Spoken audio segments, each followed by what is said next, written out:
Bismillahirrahmanirrahim. Assalamualaikum warahmatullahi wabarakatuh.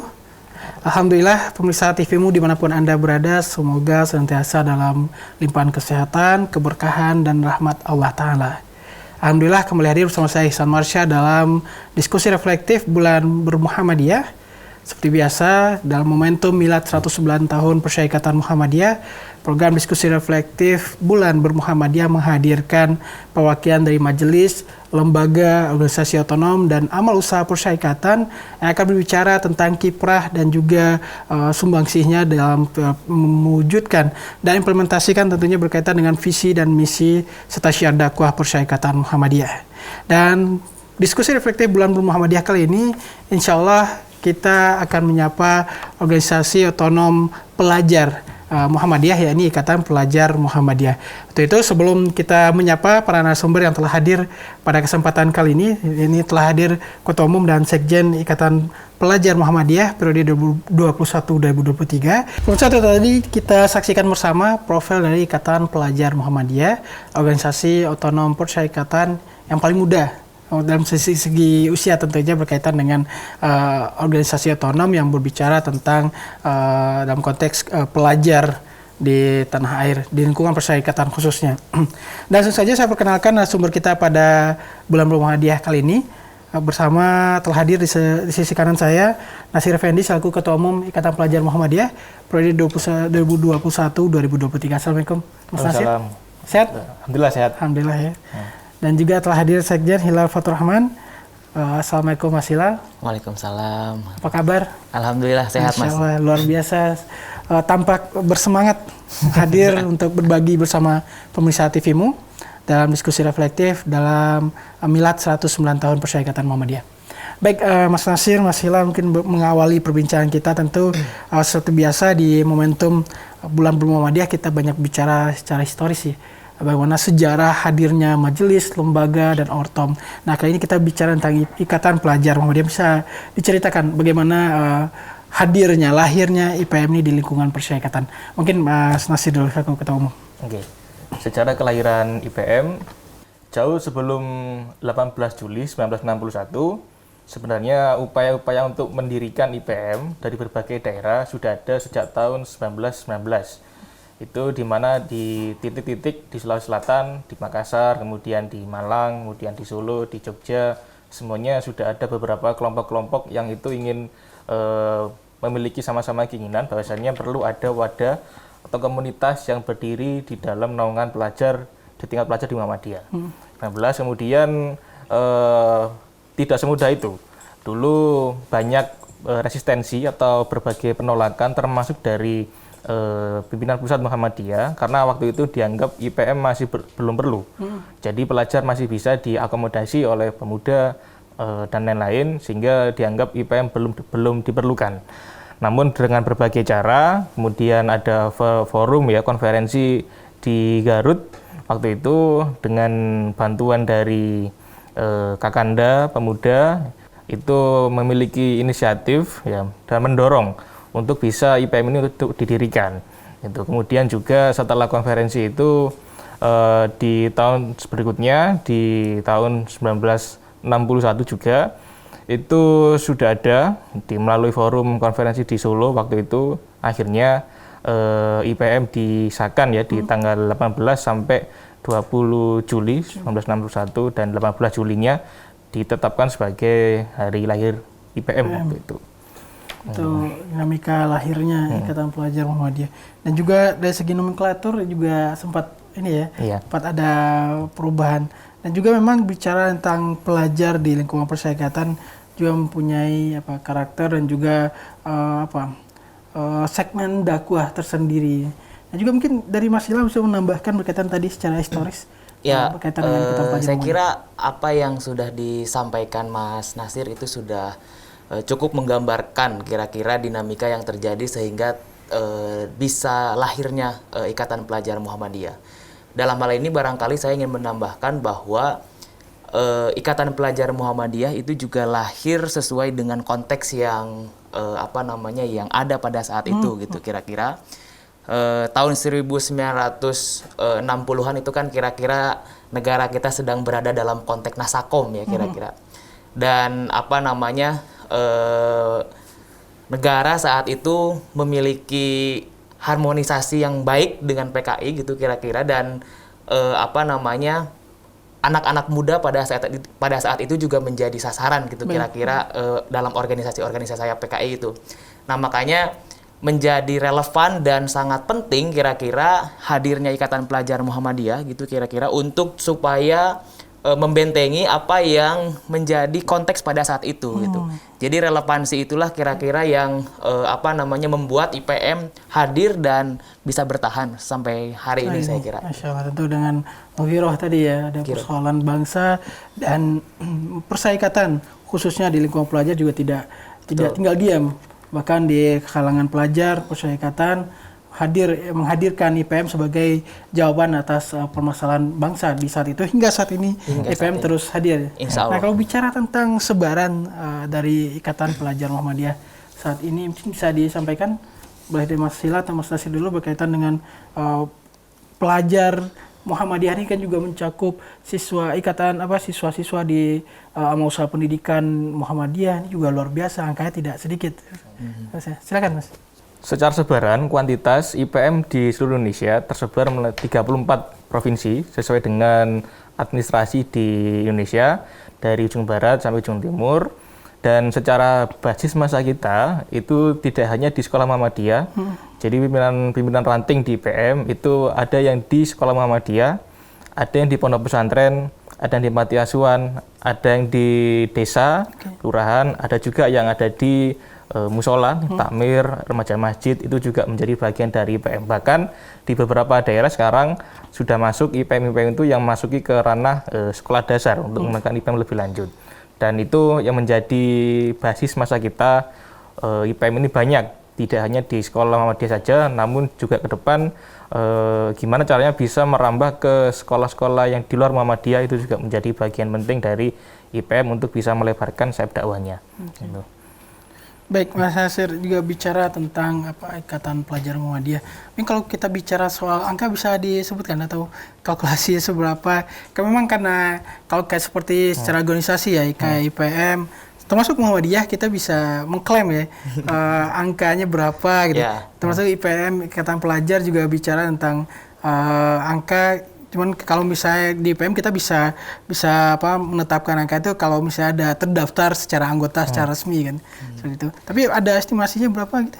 Ya, sebenarnya kan IPM itu kan dibatasi ya, kira-kira usianya itu 12 sampai 24 gitu. Benar. Dan sejauh ini sebenarnya IPM sudah berada di mana-mana, tapi kita tidak pernah tahu gitu ya, how much exactly the member gitu kira-kira. Ada berapa banyak sebenarnya jumlah yang tersebar ini gitu kira-kira.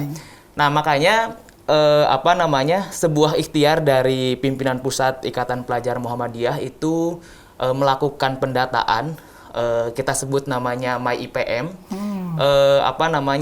Untuk mencoba memetakan ada di mana saja anggota-anggota itu, berapa jumlahnya, dan sehingga nanti juga pimpinan pusat IPM bisa memberikan kebijakan yang sesuai dengan need assessment dari pemetaan itu gitu kira-kira. MyIPM ini aplikasi atau gimana? Ya, MyIPM ini sebuah aplikasi, bisa di-download di Play Store, bisa dikunjungi juga di my.ipm.or.id. Dan alhamdulillah Mas, sampai hari ini kira-kira jumlah dari pimpinan ranting kita itu ada sekitar 1.730, tapi yang baru terdaftar di MyIPM baru 32%, sekitar 559 akun. Jumlah pimpinan cabangnya ada 881, yang sudah terdaftar sekitar 62%, itu sekitar 549. Pimpinan daerahnya ada 394, itu sudah 90%. Kalau pimpinan wilayahnya yang tadi 34, alhamdulillah sudah 100%. Nah, makanya sampai hari ini kita terus mencoba dengan bidang organisasi tentunya dan bidang terkait gitu ya, teknologi informasi dan lain sebagainya, supaya semua ini bisa rampung lah kira-kira, sekalipun di tengah pandemi gitu kira-kira. Supaya ya itu tadi kita benar-benar tahu berapa sebenarnya jumlah anggota IPM, karena sampai hari ini baru 14.255 yang sudah terdaftar sebagai anggota atau pengurus di MAIPM. Baik, luar biasa. Memang ikhtiar untuk merapikan secara administrasi itu bukan PR pendek ya, ini bukan, bahkan ini jadi catatan lintas generasi, lintas struktural di amal usaha di organisasi otonom Perserikatan Muhammadiyah. Ini menarik, tapi ikhtiar ini kita akan terus perkuat tentunya, dan kita akan ulas berbagai agenda-agenda di bidang-bidang dari pimpinan pusat Ikatan Pelajar Muhammadiyah. Kita jeda sejenak, dan pemirsa tetap bersama kami dalam diskusi reflektif Bulan Bermuhammadiyah. Pemirsa, terima kasih Anda masih bersama kami dalam diskusi reflektif Bulan Bermuhammadiyah bersama pimpinan pusat Ikatan Pelajar Muhammadiyah, dan kita bersama Ketum Nasir Effendi dan juga Sekjen Hilal Fatur Rahman. Tadi kita sudah mengulas sedikit bagaimana sejarah dan juga sebaran dari kader-kader Ikatan Pelajar Muhammadiyah. Nah, kali ini kita bicara struktural tentu di organisasi otonom IPM ini, apalagi kita sekali 3 tahun ya pergantian sekali 2 tahun pergantian kepengurusan, tentu membawa semangat dan spirit serta visi dan misi baru tentunya dalam kepengurusan di Ikatan Pelajar Muhammadiyah. Mungkin bersama Ketum dulu, pertama bicara tentang visi misi saat ini, tentunya menggawangi Ikatan Pelajar Muhammadiyah dalam 1 periode ke depan, dan juga tentu saya dijelaskan sedikit bidang-bidang ataupun struktural di internal Ikatan Pelajar Muhammadiyah. Silakan, Mas. Oke. Dalam periode ini, IPM diarahkan yang pertama adalah kita fokus pada digitalisasi organisasi. Itu menjadi amanah dari Muktamar, di mana pandemi ini menjadi momen sebagai katalisator untuk berbenah, baik secara individu maupun secara organisasi, di mana banyak sekali perubahan-perubahan yang itu nanti diadaptasi oleh IPM sebagai organisasi yang itu berkemajuan, yang senantiasa adaptif, inovatif, dan selalu update dengan berbagai situasi kondisi sekarang. Kemudian yang kedua adalah bagaimana caranya teman-teman IPM semuanya, bahkan siswa-siswi pelajar Muhammadiyah itu bisa pulih kembali, karena dalam kurun 1 tahun 2 tahun ini itu banyak kehilangan berbagai kondisi-kondisi kognitif, di mana sekolah mulai online, tentu banyak sekali berbagai permasalahan yang tentu IPM hashtagnya harus hadir di sana untuk bisa memberikan alternatif bagaimana anak-anak siswa-siswi pelajar Muhammadiyah bisa bersekolah secara sungguh-sungguh dan lebih serius lagi. Kemudian juga yang ketiga adalah bagaimana IPM tetap bisa inklusif, itu menjadi bagian penting juga. Gerakan-gerakan kita semuanya itu bisa ramah secara lingkungan, kemudian kita ramah dengan perempuan dan juga ramah dengan difabel. Itu bagian menjadi IPM menjadi yang lebih inklusif lagi. Tentu itu 3 poin penting yang juga menjadi bagian dari periode ini prioritas, dan juga tidak lupa bagian pengembangan kapasitas individu 60% hingga 70% ke depan. Program kerja PPIPM akan lebih banyak ke pengembangan kapasitas individu, di mana pandemi ini banyak kehilangan kemampuan, skill, dan lain-lain. Kemudian juga terkait dengan struktural, di Pasca Muktamar kemarin ada beberapa bidang baru ya, 3 bidang baru, yakni bidang lingkungan hidup, kemudian bidang kesehatan, dan bidang teknologi dan informasi. Itu menjadi tiga bidang baru bagi PPIPM, dan juga ada selain itu juga bidang yang menjadi selama ini ya, ada bidang wajib seperti bidang organisasi, perkaderan, kemudian bidang pengkajian pengetahuan, kemudian bidang kajian dan dakwah Islam. Kemudian juga ada bidang apresiasi seni budaya olahraga, yang itu berfokus pada IPM yang asik-asik lah. Itu yang di ASBU itu namanya. Kemudian di keilmuan di PIP, kemudian di bagian dakwah Islam di KDI. Kemudian yang bagian untuk kritis terhadap kebijakan pemerintah itu di advokasi dan kebijakan publik. Kemudian di keperempuanan, kekerasan seksual itu di bidang Himawati. Kemudian bidang hubungan kerjasama internasional, kemudian bidang pengembangan kreativitas kewirausahaan. Itu beberapa bidang-bidang, dan juga ada 6 lembaga yang menjadi bagian dari pembantu pimpinan kita untuk bisa mempercepat atau membantu bidang-bidang dalam menjalankan program kerja. Ada lembaga media dan komunikasi informasi, ada lembaga pustaka, ada lembaga fasilitator dan pendamping, ada lembaga pengembangan komunitas, ada lembaga bantuan hukum pelajar. Itu beberapa lembaga, dan juga ada lembaga penelitian dan pengembangan sumber daya insani. Ada 6 lembaga yang nantinya akan membantu PPIPM dalam menjalankan program kerja ke depan. Luar biasa, komplit ya, kalau kita bisa menjabarkan satu persatu untuk juga di pimpinan pusat Muhammadiyah. Kita juga lihat ya detail majelis, lembaga, dan IPM juga tidak kalah sepertinya. Saya tertarik dengan agenda visi digitalisasi tadi yang pertama, karena memang untuk kalangan pelajar ini menjadi sebuah tantangan yang harus pelajar menjadi salah satu lokus untuk menjawab tantangan ini tentunya. Dari Mas Hilal sendiri seperti apa tadi terkait digitalisasi di dalam agenda PPIPM ini? Ya, kita bicara soal digitalisasi bukan hanya memindahkan dari yang offline menjadi yang online gitu ya kira-kira. Tetapi secara filosofis kita bisa memaknai digitalisasi itu juga sebagai upaya effort kita untuk terus senantiasa menyesuaikan dengan perkembangan zaman yang ada gitu kan kira-kira. Nah, digitalisasi itu sendiri kita bicara soal apa yang hari ini ada gitu kira-kira. Itu kan kita kan bicara sebaran IPM ini kan luas dan jauh gitu kira-kira ya. Dari Sabang sampai Merauke kan jauh gitu. Nah, apa yang hari ini ada di Jakarta gitu kira-kira yang menjadi pusat ibu kota dan pusat IPM juga gitu ya, selain di Jogja gitu ya. Nah, segala sesuatu yang dikerjakan di sini gitu kira-kira itu bisa juga diketahui oleh orang-orang yang berada di luar sana gitu kira-kira. Dan melek terhadap teknologi itu juga kita bicara soal bagaimana supaya IPM itu sadar mengerti ternyata toh ketika kita dihadapkan kepada pandemi seperti ini gitu kira-kira kan kita semua orang kan kaget gitu ya. IPM juga kaget gitu, sama-sama kaget gitu. Makanya muktamarnya diundur kan berarti itu kan bukti kekagetan sebenarnya gitu. Kalau nggak kaget kan muktamarnya akan sesuai rencana gitu.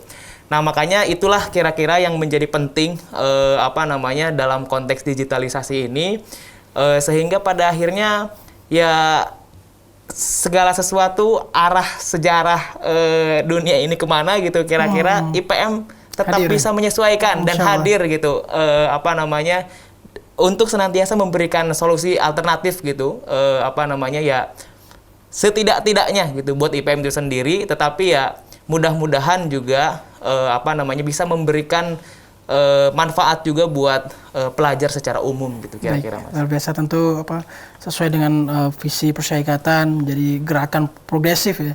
Adaptif tentunya dalam perkembangan zaman, dan terlebih pandemi ini menjadi sebuah tantangan yang luar biasa. Kita muktamar kemarin juga jadi online juga sebagian blended ya. Karena ini menjadi sebuah tantangan yang mau tidak mau kita harus terlibat di dalamnya, dan juga kita menjadi menghadirkan solusi tentunya. Saya kembali ke Ketum, bicara tentang struktural tadi, tentu bidang-bidang juga banyak ada agenda-agenda utama tentunya, karena kita memang beberapa waktu terakhir juga sudah melihat bagaimana gerakan-gerakan yang nakodai Ikatan Pelajar Muhammadiyah. Itu juga kita ada bidang organisasi, bidang advokasi tadi juga yang fokus juga berkaitan dengan kita ada kebijakan-kebijakan pemerintah. Mungkin bisa diulas tentang bidang-bidang ini. Oke. Ya, jadi ada beberapa bidang-bidang yang itu menjadi kunci ya, kunci bagi pergerakan IPM ke depan gitu. Kemudian di bidang organisasi misalkan itu menjadi bidang yang paling vital, di mana untuk menunjang bersama dengan bidang teknologi informasi, semua organisasi di IPM, kulturnya itu setidaknya akan berubah. Pasca pandemi ini, wajah IPM akan berubah, itu ditentukan oleh bagaimana dari bidang organisasi ini. Itu setidaknya melalui rapat-rapat Zoom, itu kan menjadi indikasi dan fenomena di mana IPM ini tetap adaptif terhadap segala zaman. Gitu. Dan juga yang menjadi hal yang baru juga dalam proses kaderisasi di bidang perkaderan juga tidak kalah penting, di mana di masa pandemi ini banyak teman-teman yang itu kewalahan ya, perkaderan melakukan proses-proses pelatihan-pelatihan di sekolah juga pendidikan, itu juga akan melahirkan berbagai nanti inovasi-inovasi baru di periode ini yang akan menjawab bagaimana lagi-lagi Tidak hanya IPM di masa pandemi, tapi juga IPM di masa pasca pandemi nanti itu. Dan juga bidang-bidang lain ya kita tetap mewujudkan pelajar yang berkeilmuan ya, itu di bawah bidang PIP, dan juga tetap meskipun kita memiliki nilai keilmuan yang tinggi, sebagaimana logo kita pena yang memiliki nilai filosofi yang sangat tinggi, kita juga tetap berdiri dalam dua aras ya, dua aras. Yang pertama aras keilmuan, yang kedua aras di mana IPM ini tetap populer dan asik dan ramah terhadap semua varian kelompok pelajar atau anak muda. Dan ini juga menjadi bagian penting juga. Kemudian selain itu juga di zaman sekarang itu kita dihadapkan dengan berbagai cara-cara baru, cara-cara pembayaran, kemudian cara berorganisasi, cara berwirausaha, dan tentu inovasi terhadap literasi keuangan di bidang-bidang misalkan pengembangan kreativitas kewirausahaan, teman-teman entrepreneurship. Ada 4 agenda aksi kan, ada entrepreneurship, ada pelajar sehat, kemudian pendampingan teman sebaya, kemudian ada juga ruang bersama kalau sekarang di muktamar sekarang ini, di mana ruang bersama ini terdiri dari gabungan Hikmawati, advokasi, dan juga di kesehatan, di mana di sini nanti ke depan akan kita gunakan bersama, yakni PCI, Peer Counselor of IPM, di mana itu menjadi wadah di mana nanti teman-teman bisa mencurahkan segala masalah di sana, dan juga platform yang nantinya akan harus utamakan kesetaraan gender dan juga menjadi self improvement. Dan juga yang kita sekarang di bidang kesehatan juga harus utamakan terkait dengan isu soal kesehatan mental. Ini juga penting juga, apalagi pandemi. Teman-teman yang banyak mengalami kegelisahan, bahkan stres dan juga penurunan semangat, ini juga menjadi hal penting juga, lagi-lagi IPM harus hadir di masa pandemi ini. Baik, Mas Nasir, Ketua Umum Ikatan Pelajar Muhammadiyah, dan juga Mas Hilal. Ini tentu banyak hal kalau kita bicara tentang agenda-agenda, dan juga kita mengupas bidang-bidang ini juga dengan karakteristik program-programnya. Dan ini juga luar biasa kalau kita kupas satu persatu. Dan kita jeda sejenak, kita akan bicara tentang berkaitan dengan tantangan dan juga agenda-agenda prioritas dari Ikatan Pelajar Muhammadiyah usai jeda berikut. Dan pemirsa tetap bersama kami dalam diskusi reflektif Bulan Bermuhammadiyah. Pemirsa, terima kasih Anda masih bersama kami dalam program Bulan Bermuhammadiyah bersama Organisasi Otonom Ikatan Pelajar Muhammadiyah. Bersama Mas Nasir Effendi dan Hilal Fatur Rahman. Bicara tentang Ikatan Pelajar Muhammadiyah dengan sederet prestasinya, kita tahu ya, belakangan IPM jadi salah satu organisasi pelajar yang terbaik dari mendapat penghargaan dari pemerintah. Artinya predikat terbaik itu bukan bicara tentang kiprah dan juga agenda-agenda apa saja yang dilakukan oleh Ikatan Pelajar Muhammadiyah. Dan sekarang bicara tentang agenda prioritas, tentunya berkaitan dengan implementasi program kerja, itu seperti apa di IPM sendiri? Monggo Mas Nasir. Prioritas ya BPIPM di periode ini, itu yang pertama adalah secara keorganisasian di sini kita mencoba, karena ada 3 bidang baru ini yang menjadi 3 bidang kunci atau trisula baru di Muhammadiyah atau di IPM. Bagaimana 3 bidang baru ini di masa pandemi ini? Teknologi, kita ingin meningkatkan ya kecerdasan digital bagi teman-teman siswa-siswa Muhammadiyah, IPM, dan juga kesehatan, fokus pada kesehatan mental, karena masih di masa pandemi ini tentu kesehatan mental menjadi isu yang paling menghangat ya, yang tentu harus kita hadir di sana. Dan juga soal lingkungan hidup, di mana di sini sebagai organisasi yang tidak banyak organisasi yang juga memiliki bidang lingkungan hidup, karena sekarang juga krisis iklim, tentu itu menjadi prioritas kita. Yang kedua adalah IPM harus bisa mewadahi ya, karena IPM itu kan hadir ada 2 alasan. Yang pertama tadi dijelaskan oleh Sekjen bahwasannya karena ada problem sosial. Yang kedua adalah sebagai lembaga kaderisasi.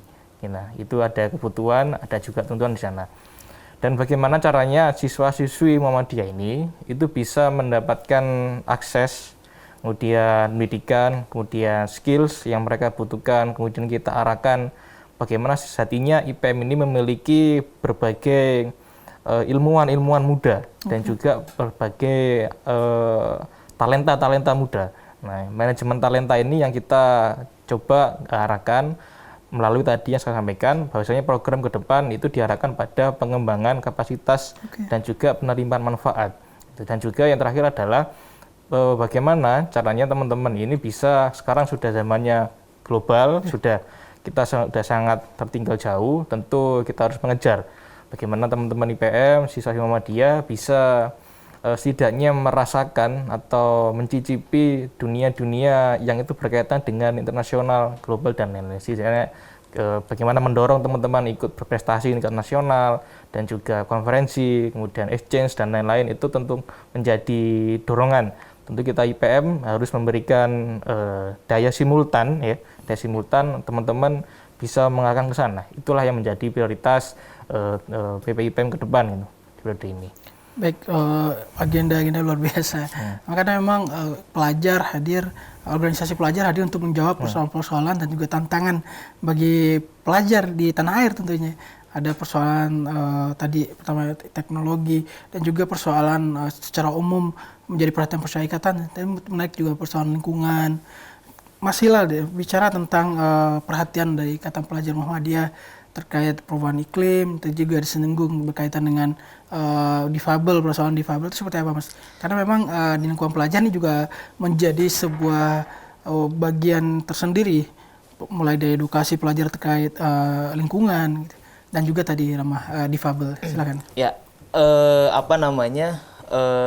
lingkungan hidup menjadi sebuah bidang di IPM itu kan berdasarkan hasil muktamar gitu ya. Dan itu kira-kira keputusan yang dihasilkan, kan muktamar itu kan musyawarah tertinggi gitu ya, dan dihadiri oleh seluruh pimpinan daerah, wilayah sampai pusat gitu kira-kira. Dan itu cukup untuk menggambarkan bahwa ya itulah kemudian kenapa muktamar disebut sebagai musyawarah yang tertinggi gitu. Nah, bidang lingkungan hidup ini kan lahir dari situ gitu, lahir dari muktamar. Artinya ada semacam konsensus dari orang-orang yang hadir di muktamar untuk membentuk bidang lingkungan hidup. Dan kalau misalkan memang kita melihat gitu ya, keadaan sekarang gitu, ya bagaimanapun kita bisa melihat dengan jelas gitu bahwa ya perubahan iklim itu nyata dan ada gitu. Sesuatu yang tidak bisa kita pungkiri, bahwa kita hidup di bumi ini seiring dengan berjalannya waktu ternyata semakin rusak gitu. Nah, makanya dalam agenda terdekat, Mas, bidang lingkungan hidup itu insya Allah sebagai pemilik laut garis pantai terbesar keempat di dunia gitu ya, Indonesia, kita akan menanam pohon mangrove dan juga tembakau, insya Allah di Pangandaran. Tembakau. Bakau salah. Tembakau.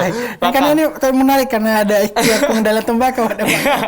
Baik, pohon bakau untuk menahan abrasi. Mangrove di Pangandaran, karena lagi-lagi gitu ya, atas nama ekonomi, atas nama pertumbuhan ekonomi gitu ya, alam dirusak, padahal ya kalau udah banjir Pangandaran kan pernah banjir gitu. Betul.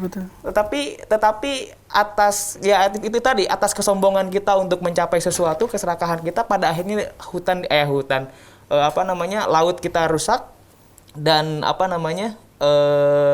terjadi musibah-musibah itu. Makanya IPM insya Allah bersama Lajismu akan mengadakan penanaman mangrove di sana sebagai upaya kita dalam menangkap isu yang sedang happening, sekaligus juga mencoba menyelesaikan masalah gitu. Ini menjadi agenda bidang apa lembaga kalau untuk lingkungan hidup? Bidang untuk dalam waktu terdekat insya Allah ya. Insya Allah. Ada sinergi dengan Lajismu Materian juga bagian bagaimana pelajar aktif dalam menyoroti persoalan lingkungan hidup sekaligus memberikan solusi, insyaallah. Kembali ke Ketum, bicara tentang ikhtiar-ikhtiar yang beberapa kali IPM juga dominan bicara tentang pengendalian tembakau, karena ini bicara tentang kesehatan dan juga ikhtiar di tengah pandemi, karena kita tahu persoalan rokok, persoalan tembakau juga menjadi persoalan utama yang berkaitan dengan pandemi, karena banyak korban-korban di pandemi juga berkaitan dengan pengguna rokok baik itu aktif maupun pasif. Saya kan bagaimana ikhtiar dari IPM sendiri untuk gerakan ini? Ya, oke. Tentu untuk pengendalian ya tembakau ini tentu menjadi hal yang bagian ini ya penting untuk keberlangsungan IPM dan siswa-siswi jangka panjang. Secara usia kesehatan tentu perintah agama ya untuk menjaga kesehatan, kita menjaga umur agar tetap ada keberlangsungan. Kita jelas alurnya, Muhammadiyah juga melalui fatwa tarji itu menjadi landasan, setidaknya kita punya pegangan, kita punya fatwa haram yang merokok tentu juga menjadi landasan ideologis kita IPM untuk bagaimana para pelajar di Indonesia ini itu setidaknya bisa sehat. Kalau sehat itu bisa jernih pikirannya, sehingga ketika jernih bisa mendapatkan banyak informasi secara maksimal. Itu nanti di tahun 2045, 2030 yang dimana 60% dimana itu akan diisi oleh anak-anak muda. Tentu kita ingin menghadirkan generasi yang sehat. Yang kita kendalikan adalah bagaimana banyak sekali ya iklan-iklan rokok yang itu berdekatan dengan zona-zona pendidikan di sekolah, kampus, dan banyaknya dengan mudahnya siswa-siswi pelajar di Indonesia ini bisa mengakses dan bahkan mengkonsumsi rokok. Nah, kita yang di sini sebagai generasi yang turut menyelamatkan ya anak muda tentu tidak ingin para pelajar ini bisa mengakses itu semua secara mudah. Karena kalau melihat berbagai industri itu Indonesia menjadi pasar yang strategis untuk rokok ini, apalagi anak muda. Nah, itu kita ingin menjaga sejauh-jauhnya agar teman-teman ini bisa sulit untuk menjangkau rokok ini, sehingga teman-teman terjaga kesehatannya, sehingga tetap bisa menerima pelajaran ya, informasi itu dengan mudah. Dan yang kita lakukan kemarin kita punya gerakan quit smoking, kita melahirkan youth ambassador, dan juga kemarin juga sudah melalui bidang advokasi itu kita kemarin melakukan konferensi pers bersama Pemprov DKI kemarin yang sempat ramai itu terkait dengan iklan ya dan lain-lain.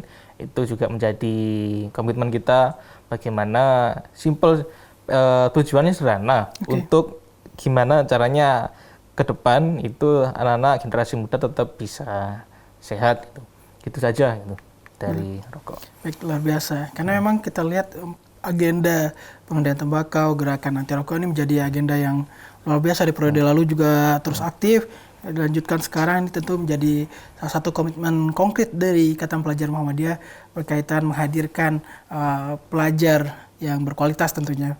Nah, bicara pandemi nih, Mas Hilal, banyak hal tentunya terlebih pelajar di lingkungan sekolah menjadi salah satu wilayah terdampak yang paling cukup tinggi dan juga berpotensi risiko pandemi. Seperti apa gerakan ataupun agenda-agenda dari PM sendiri berkaitan dengan pandemi, apakah itu di lingkungan sekolah untuk bagi para pelajar ataupun ada gerakan-gerakan lain yang telah dihadirkan oleh Ikatan Pelajar Muhammadiyah? Ya, pandemi ini kan apa ya? Kalau misalkan kita mengembalikan kepada Al-Quran gitu kira-kira itu kan inna ma'al usri yusra gitu. Setelah ada kesulitan pasti ada kemudahan, dan pada dasarnya gitu ya wal asri innamal kok saya salah sih wal asri innal insana lafi husrin gitu. Sesungguhnya manusia itu berada dalam kerugian gitu ya kira-kira. Nah, dan kenapa kemudian dijelaskan bahwa waktu asar itu adalah waktu manusia rugi gitu kira-kira? Karena kalau misalkan ya anggaplah kita bekerja dari jam 9 sampai jam 3 gitu kira-kira, waktu asar itu kan bingung ya, mau pulang macet, mau lanjutin kerja juga udah capek gitu kira-kira. Nah, ini kan sesuai dengan kondisi pandemi pada saat ini gitu ya. Mau keluar juga takut kena dampak gitu, diem juga nggak dapat apa-apa gitu ya. Nah, makanya atas dasar itu gitu kira-kira IPM dengan bidang-bidang yang lain gitu dimulai dari periode yang lalu ya. Pandemi kan hadir datang ke Indonesia Maret 2020 ya. Dan ya kita sesegera mungkin melakukan shifting, melakukan penyesuaian dengan pandemi ini, dan semua kegiatan itu dilakukan secara online, mulai dari diskusi, pelatihan dan lain sebagainya. Nah, dalam konteks pelajar Muhammadiyah tetap bisa bertahan gitu, kira-kira bisa bertahan dan bahkan bisa perform gitu ya, di tengah pandemi ini, maka ada banyak penyesuaian yang diberikan oleh pimpinan pusat kepada pimpinan-pimpinan wilayah sebagai panduan kebijakan. Itu yang pertama. Sebagai panduan kebijakan untuk ya teman-teman di wilayah, di daerah itu tidak bingung kalau misalkan mau bikin kegiatan itu seperti apa gitu. Dan tentu saja karena pimpinan pusat itu adalah sebagai pengambil kebijakan, pengarah gitu.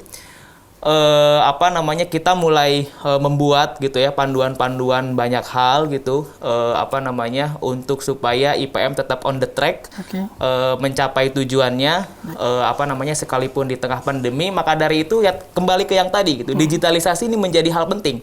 Jadi kalau misalkan dulu Mas bikin KTA itu harus form diisi gitu ya, terus dikirim ke Jakarta, terus nanti dikirim lagi ke asal daerah gitu. Sekarang kan bisa via IPM gitu.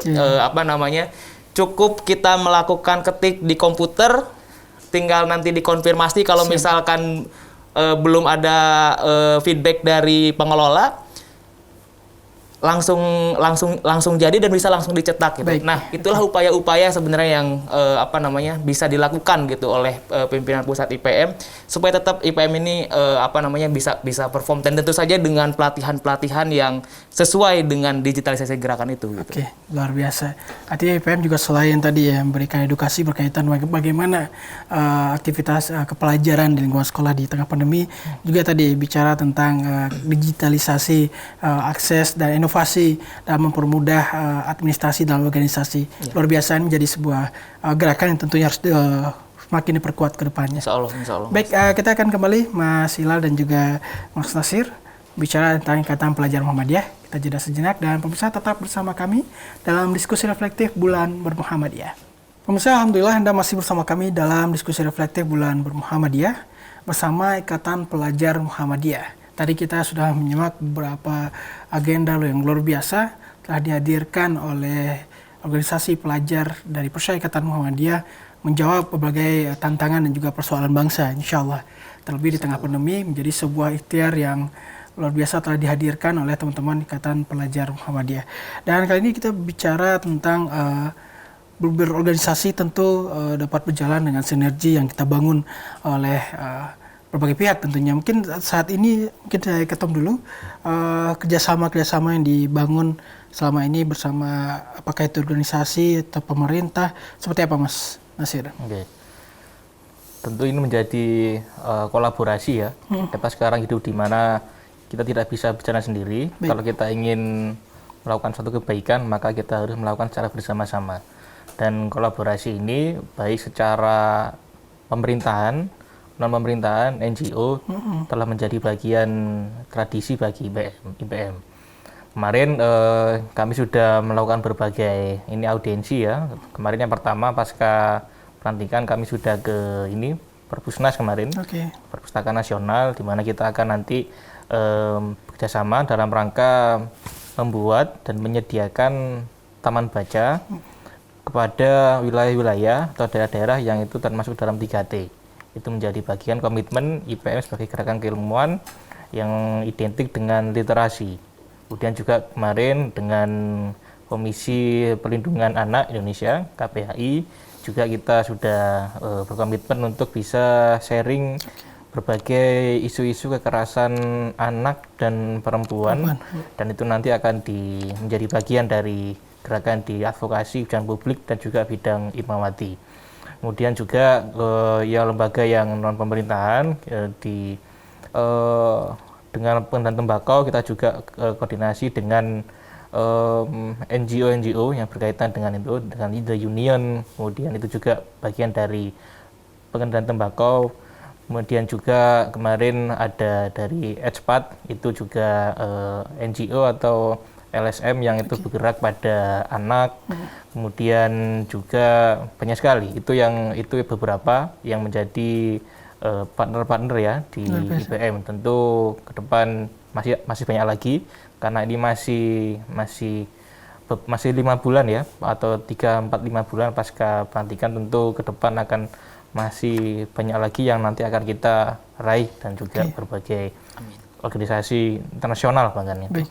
Berarti kita juga banyak tantangan dan juga ikhtiar dalam merealisasikan program ini juga menjadi ikhtiar yang luar biasa besar, karena memang agenda-agenda tadi yang disampaikan, program-program bidang itu luar biasa, karena untuk mewujudkannya tidak butuh waktu yang tidak sedikit gitu. Tentu butuh sumber daya juga. Maka di sana hadir sinergi dan kolaborasi tadi yang disampaikan oleh Mas Ketum. Kita ke Mas Hilal juga bicara tentang tantangan, tentunya tantangan saat ini, bicara tentang ikhtiar mewujudkan agenda-agenda dari IPM seperti apa Mas, dan juga sekaligus harapan dan juga pesan reflektif dalam momentum Milad 19 tahun Muhammadiyah ini, silakan. Ya, kalau kita bicara soal tantangan ya, terutama untuk IPM, itu ya kita bicara soal apakah IPM bisa menangkap isu-isu yang hari ini bertebaran gitu ya kira-kira,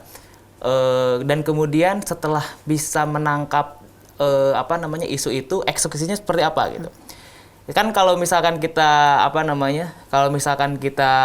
muter gitu ya, roda tuh muter gitu, kira-kira kesempatan itu kan akan selalu ada, tapi sejauh mana kita bisa menangkap kesempatan itu gitu.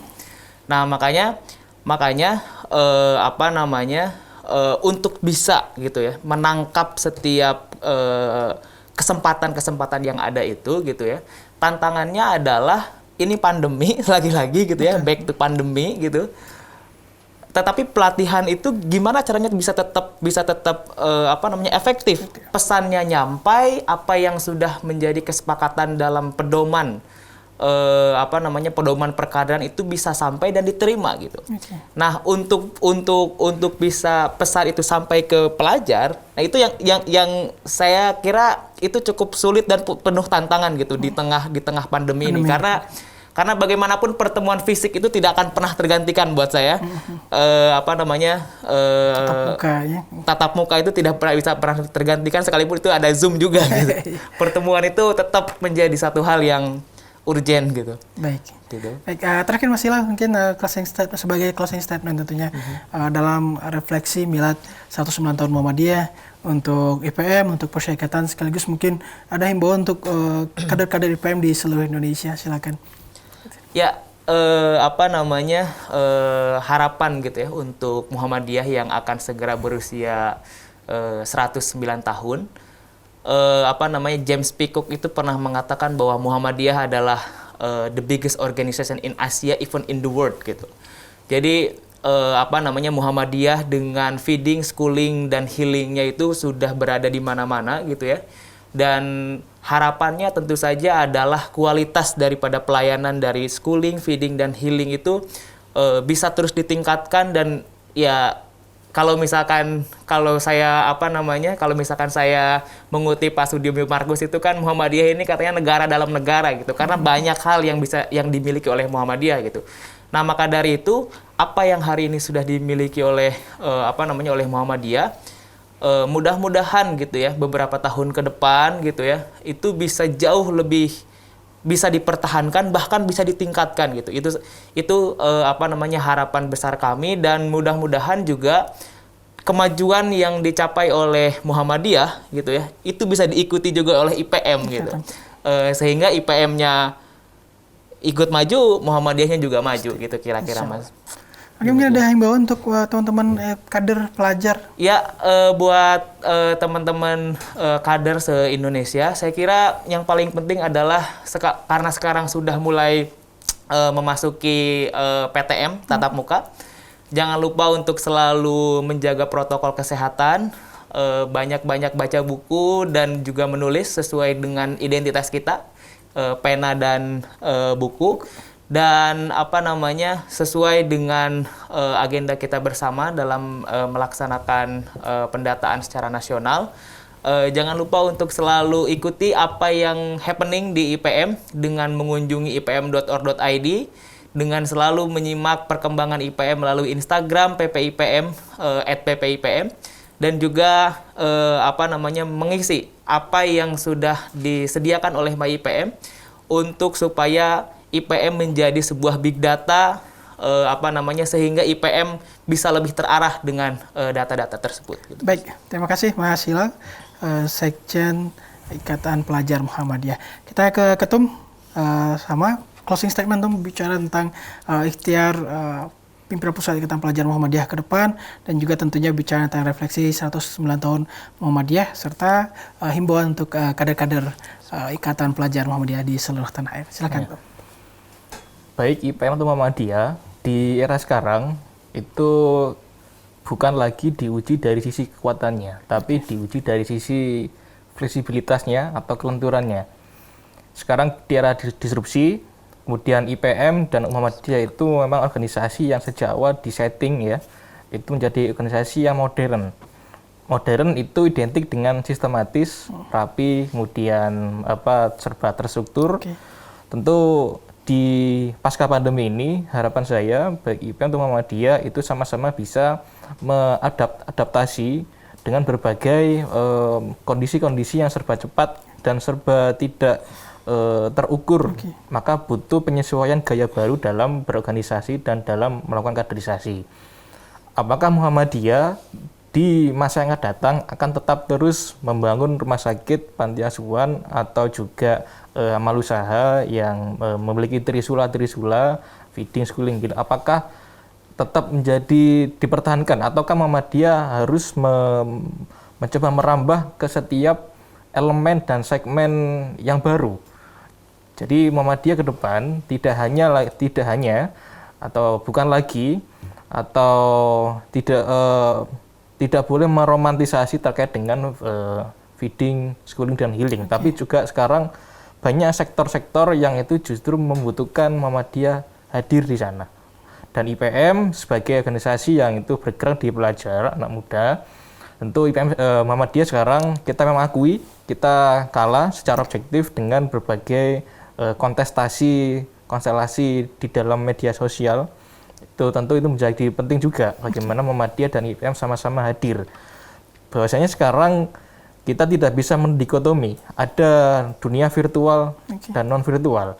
Non-virtual maupun yang virtual adalah menjadi bagian dari ladang dakwah kita bersama. Dan IPM di sini siap untuk mensupport Muhammadiyah, bagaimana Muhammadiyah bisa merebut narasi-narasi yang positif dan menjernihkan baik di dalam media sosial maupun yang dunia nyata, dan harus tetap hadir menjadi penengah dari setiap kegaduhan yang ada. Kemudian pesan saya terhadap semua pelajar Indonesia, IPM maupun siswa Muhammadiyah, di momen masa pandemi ini adalah momen di mana kita bermuhasabah, kalau kita bahasa Islam. Kita manfaatkan waktu ya, lagi-lagi waktu, kita mencoba maksimalkan, kita mengikuti berbagai untuk pengembangan kapasitas pribadi. Momen kita mengikuti berbagai kursus, bahasa Inggris, kemudian membaca sebanyak-banyaknya, kemudian menulis, kemudian momen memperbaiki. Ibarat kalau kita nelayan ketika musimnya lagi mendung atau akan hujan, kemudian cuacanya tidak baik, maka yang dilakukan adalah memperbaiki jaring-jaringnya. Nah, ini kita momen sama-sama memperbaiki jaring-jaring kita dengan cara meningkatkan kapasitas individu, sehingga nanti ketika kita dihadapkan dengan bonus demografi, banyak pendatang, kita tinggal siap. Kita tidak kaget, sehingga kita tidak menjadi tamu di tuan rumah sendiri. Kita menjadi tuan rumah yang itu baik dan juga tetap gagah di mata orang lain. Terima kasih. Baik, terima kasih Ketum Nasir Effendi, Ketua Umum Ikatan Pelajar Muhammadiyah, dan juga Mas Hilal Fatur Rahman, Sekjen Pimpinan Pusat Ikatan Pelajar Muhammadiyah atas waktu dan kesempatannya telah hadir dalam diskusi reflektif bulan Muhammadiyah menyampaikan berbagai hal tentunya dalam berkaitan dengan agenda-agenda besar dari Ikatan Pelajar Muhammadiyah. Tentu banyak hal yang belum kita ulas tentunya. Insya Allah di lain kesempatan kita akan berdiskusi lagi bicara tentang agenda-agenda dan juga komitmen-komitmen Pimpinan Pusat Ikatan Pelajar Muhammadiyah dalam menghadirkan kader-kader dan sumber daya yang berkualitas, berkapasitas di lingkungan persyarikatan dan untuk Indonesia secara umum, insya Allah. Terima kasih Mas Silas dan Mas Nasir atas waktu dan kesempatannya. Dan pemirsa, demikianlah diskusi kita bersama organisasi otonom Pimpinan Pusat Muhammadiyah, yakni Ikatan Pelajar Muhammadiyah, dalam diskusi reflektif bulan bermuhammadiyah. Seperti biasa, kita akan menghadirkan perwakilan dari majelis, lembaga, organisasi otonom dan amal usaha persyarikatan untuk hadir menyampaikan berbagai visi dan misi dalam syiar dakwah persyarikatan Muhammadiyah. Untuk itu, saya Samasa beserta para narasumber dan juga segenap kru yang bertugas undur diri. Terima kasih. Nun wal qalam ya masturun bila fisabilak fasta bikul khairat. Wa nasrun minallah wa qarib. Wassalamualaikum warahmatullahi wabarakatuh. Waalaikumsalam.